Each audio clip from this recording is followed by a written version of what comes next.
تیلا عزیز ما، تیلا سگ نازنازی ماست.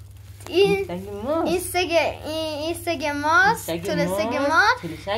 بزرگش هم سر باغداری. آره این خانمی ناجه دختر خوشگلمونه. دختر خوشگل ما، دختر خوشگل ما. چند سالشه؟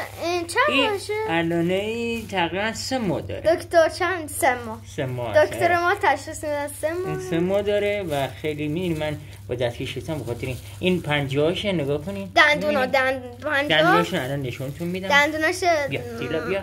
پنجه‌هاشو دیدین؟ دندوناشو نمی‌ذاری. که ناخنش بگیر پنجه‌ها قشنگی. خب حالا دندوناشون هم بیا. حالا دندوناشون بیا. آی دکتر می‌ذاریم من. بله نه شما نگاه کنین من الان بهتون میگم. تیلا بیا. نگاه کنین. این تازه دندونش در شده می‌بینی؟ نگاه کنین بچه‌ها. خیلی. می‌بینی؟ آی دکتر دندوناش سالم نگاه کنین. نه خیلی هم تیز هستن. بله این دندون بگیره خیلی دنده. چشماش هم نازه. چشماش هم رنگی. این مامانش صورتش اینه. باباش پوزش بلندتره ولی سفیده. مامانش نه. حالا سر بابام رفتیم یه ویدیو باباش هم میذاریم.